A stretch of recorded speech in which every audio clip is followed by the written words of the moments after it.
Pediu a um dos alunos barra colega que lesse em voz alta o título dos garranchos no retroprojetor. E estava tão mal escrito que Lino teve de ajudá-lo a concluir a leitura. Estava escrito em letras garrafais: aspectos de criação de padrões comportamentais gerados pela globalização. Lino então desenvolveu melhor o argumento. Como se tivesse tudo planejado há meses, sabia fazer do improviso uma arte. Como eu gostaria de estar filmando a reação de vocês neste momento. Primeiro impacto, por verem algo fora do padrão. O segundo impacto, por não esperarem que eu tivesse um argumento diferente do também padrão, que seria, evidentemente, me desculpar por não ter um material decente a lhes apresentar e apresentar à professora. Quem sabe, talvez culpando o fato de não ter tido uma excelente professora de caligrafia no ensino básico, culpando talvez a pesada jornada de trabalho, que é por padrão também a situação de 90% dos caros colegas. E por fim, o terceiro impacto, por não terem como responder a minha pergunta, que foi, e repito, quem aí, a começar pela professora Diva, acabou de olhar para esta porcaria que eu coloquei no projetor e no íntimo do seu coração não me julgou irresponsável, tendo tido eu tempo mais que justo, assim como todos os colegas também o tiveram, para preparar um material digno da aula da ilustre professora. Tenha tido a coragem de apresentar esses garranchos, querendo que ela os encare como satisfatórios e, ainda pior, julgar que a pobre professora ainda deva me dar alguma nota por isso. Sabe por que todos se calaram? Porque todos nós buscamos padrões, seja comportamental, seja de normas técnicas, seja de vestimenta, seja de tendências para nos balizar. O maior impacto de vocês não foi o de eu ter adivinhado facilmente o pensamento da professora, que já havia se manifestado sobre isso antes de começarmos a apresentação, antes mesmo de ver esses slides. Foi de eu adivinhar o pensamento de todos. Uma vez que a professora é autoridade nessa sala, logo ela dita como nós devemos nos portar. Ela é quem estabelece a norma e globaliza todos, colocando um critério: quem se globalizar vai ter nota, logo vai ser feliz, vai fechar o ano tranquilamente. Quem não se globalizar, quem não atender aos padrões, não vai ter o benefício da nota. Simples assim. Logo, estará excluído da turma que conseguirá obter créditos na disciplina. No próximo ano, como os procrastinadores aprendem pela dor, então com certeza vou repetir na disciplina. Não repetirei o mesmo comportamento, isso seria loucura, e estarei então também, enfim, globalizado. Ainda que um pouco mais tardiamente, finalmente, um ano após a grande maioria da sala, poderei enfim atingir a felicidade de estar finalmente dentro dos padrões. Enfim, a professora só restou parabenizá-lo pela forma como encontrou um argumento válido, convertendo um nítido vexame em uma das melhores e mais claras alusões à forma como todos, sem exceção, sucumbimos aos processos globalizantes. Ninguém que nos vende um celular novo, lançado anualmente, nos obriga a comprá-lo. Simplesmente destaca em propagandas fantásticas quão felizes são os benditos usuários do celular. Tampouco nos obrigam a assistir um filme, cuja função primária, obviamente, é lucrar com as propagandas de produtos inocentemente colocados ali em uma vitrine projetada. E nós, com as guardas desarmadas, diante de uma vitrine projetada, simplesmente somos ferramentas do método globalizante. São essas ferramentas que nos ditam os padrões, e esses são absorvidos por todos, por isso nos traz, dentre outros benefícios, a sensação de felicidade, a qual só é suprida quando outro produto, ainda mais inovador e tecnológico, for lançado. Lino pode ser considerado um vencedor, pois presenciou muitas crises ao longo da infância, jamais se queixou de falta de amor, jamais viu nada de violência mas a vida, a luta de seu pai para superar as fugas da realidade. Ao mesmo tempo, ter de lutar pelo sofrido pão de cada dia. Seu pai, um trabalhador incomparável, daqueles capazes de trabalhar o dia todo, furando o chão duro para concretar estacas de fundação como pedreiro de arista em outras obras pela cidade, e à noite virar a madrugada erguendo paredes para ver concluído o sonho de ter uma casa de alvenaria. E foi puxando o tijolo à noite para seu pai erguer paredes da casa da Avenida Liberdade, número 2361, que aprendeu a primeira grande lição de seu pai, a de que o homem, para conquistar algo para si, tem que trabalhar enquanto os outros homens dormem. Ao contrário das expectativas, Lino era sim o melhor aluno da sala, e sempre estava entre as 3 melhores notas e viu uma das táticas pedagógicas adotadas da direção da escola em premiar os melhores alunos, destacando seus nomes em um mural ao final de cada bimestre. Isso começou a ser adotado por volta do ano de 1998. Lino já estava na 6ª série e Cida na 7ª série. O garoto viu aí uma oportunidade para tentar ser notado pela linda garota do Pomar das Poncãs. Cida também era uma das alunas de destaque da sua sala. Por isso Lino sincronizava o horário em que ele sabia que a garota iria ver a nota, e como as séries eram sequenciais, é costume entre os colegas dar aquela espiadinha nas melhores notas das outras salas. Lino sabia que estar sempre entre os 3 melhores era uma forma de ter ao menos o respeito e reconhecimento da garota. Lino nunca fora competitivo, mas agora era uma questão de vida ou morte estar sempre entre os primeiros. Seus maiores oponentes eram David e Eder, sendo que o primeiro lugar era quase sempre garantido a Eder. Ele era a sua missão. Uma característica marcante de Lino nessa época foi a estratégia que usou para vencer. Essa luta pelas boas notas. O garoto era naturalmente bom em português, história, geografia, ciências e matemática, enquanto péssimo em inglês, educação física e artes.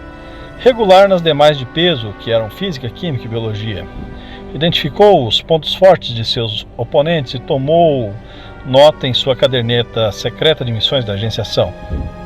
No perfil de David estavam os pontos fortes: filho de um agricultor, entre os populares do colégio, excelente em esportes, sendo nota 10 em educação física, ciências física, química e história, principalmente ciências, uma vez que ele era um dos únicos alunos da sala que na década de 90 já assinava TV a cabo. Tinha acesso ao Discovery, enquanto Lino só tinha acesso à Enciclopédia Barça. No perfil de Bárbara, outra aluna promissora da sala, podia se destacar a enorme facilidade nas disciplinas humanas e proficiência em língua inglesa, sendo a única aluna a cursar aulas particulares na disciplina, enquanto Lino enroscava no velho verbo to be. Era destaque nas disciplinas que envolviam comunicação e educação física. Foi grande referência do time de handball. Um ponto que ele colocava no topo dos rivais potenciais era o fato de ser extremamente competitiva. Ficava verdadeiramente decepcionada quando, porventura, não alcançava a colocação entre os melhores. Quando isso ocorria, podia-se esperar que iria ser a primeira colocada da lista do próximo bimestre. O terceiro rival nessa corrida era Eder, o verdadeiro gênio nato. Seria o que se costuma chamar de CDF nos filmes. Gênio de matemática, tanto que partiu para o ramo das exatas em sua formação universitária e fez carreira brilhante. Era brilhante em matemática, física, química, biologia e ciências, filho de um proeminente professor. Carregava, além da facilidade nata pelas ciências, a disciplina para o estudo e a resolução de tarefas em casa, que era um ponto fraco de Lino. Tinha desvantagem nas disciplinas que envolviam letras e discursivas, como história, onde a professora queria e trabalhavam a técnicas avaliativas em forma de seminários, e as provas discursivas, e nessas Lino era imbatível. O garoto analisou atentamente todas as informações que possuía, sabia que não era popular, ainda um pouco tímido, mas que se queria conquistar a atenção dessa garota, precisaria mudar isso, de alguma forma. Estudou seus pontos fracos e destacou os pontos fortes, Percebeu que precisaria gastar menos esforço nessas disciplinas, mas que precisava se dedicar com mais atenção às demais. Toda sala tem suas panelinhas, que eram como eram chamados os agrupamentos de carteiras que definiam os colegas com maior afinidade. Lino era do grupo do fundo, composto por Lineker, Lindolfo, Douglas e ele. Lineker também era um dos que sempre pontuavam nos murais, mas a estratégia de Lino, ele desconsiderou o amigo porque cada grupo era bem nivelado geralmente nos que se reuniam apenas os que tinham afinidade nas mesmas disciplinas. Lino começou uma busca por especialistas dentro de cada disciplina. Assim, nas aulas de matemática física e química, sentava-se ao lado de Eder e aprendia junto com o colega os macetes que usava para resolver os cálculos de maneira tão assertiva. Inglês pediu apoio para Bárbara, que verdade seja dita, sabia muito mais que a professora. Uma cena icônica foi um dia em que ela e a professora iniciaram uma conversação que durou 5 longos minutos. Quase como uma disputa entre dois repentistas que soltavam versos cada vez mais acelerados na esperança de ver o colega tropeçar e desistir do embate. Lino tem muito a agradecer a essa amiga, já que ela o incentivou a melhorar na educação física. Na realidade, Lino sentia vergonha de participar das aulas de educação física. Tamanha era a inaptidão do esporte. Bárbara, por meio da amizade com a professora Lucimara, professora de educação física na época, fez uma discreta ponte para que Lino treinasse handball junto com o time feminino nos contraturnos. Isto fez com que a autoestima de Lino melhorasse e encontrou no gol o destaque do equilíbrio entre o reflexo e a habilidade. Tendo no ano seguinte sido convocado inclusive como goleiro nas disputas interclasse, no mesmo ano onde venceu Eder em uma partida histórica de xadrez, fato que lhe rendeu a sua primeira e única medalha de ouro de toda a sua trajetória escolar, e lhe garantiu o respeito dos colegas de classe. De David, resolveu apelar para o ego do colega, passou a se interessar nas conversações pelos pontos que o colega sabia e que via como novidades quando assistia o Discovery BBC e mesmo sobre as novidades da febre do momento, a recém-popularizada internet, que, pasmem, possuía uma enciclopédia virtual, a Wikipedia, muito melhor e ampla em verbetes do que a grande referência para as pesquisas na época, o livro dos livros, a grande enciclopédia Barça.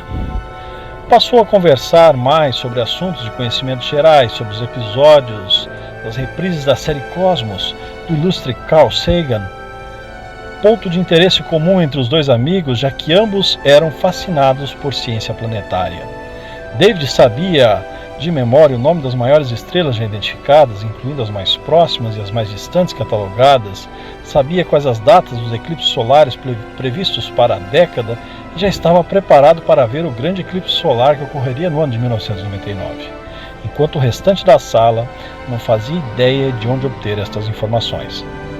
Para se ter ideia do nível de informação de David, em 2002, quando foi descoberto um planeta anão próximo a Plutão, que até 2006 era catalogado como um planeta, foi ele quem avisou a sala que ia saber oficialmente da notícia apenas à noite pelo Jornal Nacional.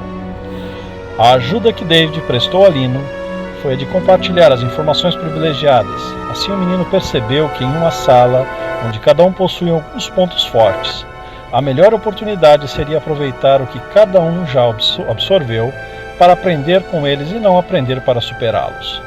Assim, com um pouco de sorte, talento e dedicação, Lino conseguiu aprimorar o que já sabia e finalizou o ensino fundamental, emplacando entre as 3 melhores notas de todos os bimestres. Lino quebrou a regra do jogo e misturou as panelinhas de alunos, ganhou um pouco mais de popularidade e autoconfiança e venceu um dos grandes objetivos da sua missão. A proximidade com os novos amigos fez com que outro projeto também fosse ampliado. A agenciação ganhou novos membros: David, Lineker, Lindolfo, Douglas e Eder, sendo que o último a entrar deveria receber a alcunha de Agente 007. Foi renomeado como Agente 008 em respeito ao Pierce Brosnan, que era nosso agente infiltrado nas terras da rainha, e o James Bond, da vez nas telonas.